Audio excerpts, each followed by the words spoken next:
किसी नगर में गोवर्धन नाम का एक बुजुर्ग व्यवसायी रहता था। वह ताजे ताजे फल और सब्जियों का व्यापार करता था। ताजे ताजे फल ले लो, ताजी ताजी सब्जियां ले लो, ताजे ताजे फल ले लो, ताजी ताजी सब्जियां ले लो। गोवर्धन के परिवार में उसका इकलौता बेटा पदम व उसकी पत्नी पारुल थे। पदम अपने पिता के साथ कोई भी काम नहीं कराता था। वह हमेशा घर में ही निठल्लों की तरह पड़ा रहता था। एक दिन गोवर्धन पदम से कहता है, बेटा, अब तुम्हें व्यापार की जिम्मेदारी संभाल लेनी चाहिए। अब मैं बहुत बुजुर्ग हो गया हूँ और मेरे कंधों में इतना दम नहीं रहा कि अब मैं काम कर सकूं। फिर पदम गोवर्धन से कहता है, क्या बाबूजी, आप रोज रोज काम की कहते रहते हो? अभी तो मेरी ऐश करने की उम्र है, मैं तो ऐश करूंगा, ऐश। गोवर्धन की एक बहुत ही अच्छी आदत थी।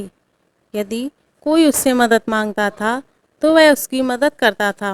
एक बार सुरेश नाम का लड़का उससे मदद मांगने आता है और बोलता है। बाबूजी, क्या आप मुझे कुछ पैसे उधार देंगे? फिर गोवर्धन कहता है उस लड़के से, हाँ बेटा, मैं तुम्हें पैसे दे दूंगा, लेकिन इस समय मेरे पास पैसे नहीं है। तुम कल शाम को आकर मेरी दुकान से पैसे ले जाना। इसी प्रकार गोवर्धन जरूरतमंदों की मदद कर देता था। एक दिन गोवर्धन अपने बेटे पदम से कहता है, बेटा, आज मुझे मेरी तबीयत कुछ ठीक नहीं लग रही है। क्या तुम थोड़ी देर के लिए दुकान पर चले जाओगे? तभी पारुल गोवर्धन से बोलती है, बाबूजी, आज इनकी भी तबीयत कुछ ठीक नहीं लग रही है। सुबह से इनके सर में दर्द है, तो ये भी इस दुकान नहीं जा पाएंगे। आप ही चले जाइए। गोवर्धन बेचारा तबीयत ठीक न होने पर भी मायूस होकर वहां से चला जाता है। गोवर्धन के जाने के बाद पदम नाचते हुए पारुल से कहता है, ओहो, आज तो मजे आ गए। आज तो हम कहीं घूमने जाएंगे। पारुल, आज तुमने ये बहुत ही अच्छा काम किया है, जो मुझे दुकान नहीं जाने दिया। फिर पारुल पदम से कहती है, और क्या जी, जब बाबूजी का शरीर इतना हट्टा कट्टा है और फिर वो कमा भी रहे हैं तो आपको काम करने की क्या जरूरत है। आप घर पर ही आराम कीजिए। घर गोवर्धन बेचारा हारा थका अपनी दुकान पर पहुंचता है और रोज की तरह अपने ग्राहकों को फल और सब्जियां बेचने लगता है। फिर एक दिन गोवर्धन की तबीयत ज़्यादा खराब हो जाती है। तब पारुल पदम से कहती है, सुनो जी, बाबूजी की तबीयत खराब है और इनसे कोई काम भी नहीं होगा। उल्टा हमें ही इनका काम करना पड़ेगा, इनकी देखभाल करनी पड़ेगी। तो मैं कह रही थी, मेरे मायके चलिए, वहाँ आराम से रहेंगे और कोई काम भी नहीं करना पड़ेगा। जब बाबूजी की तबीयत ठीक हो जाएगी तब घर लौट आएंगे। दोनों बीमार गोवर्धन को घर पर अकेला ही छोड़ जाते हैं।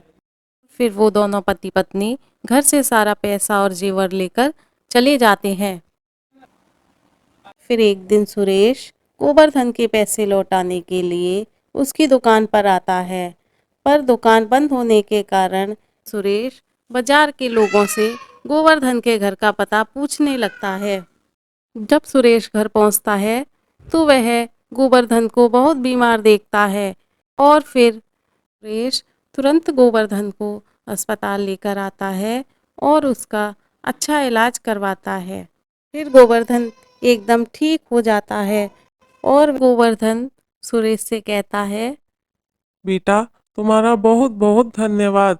तुमने मेरी जान बचाई है।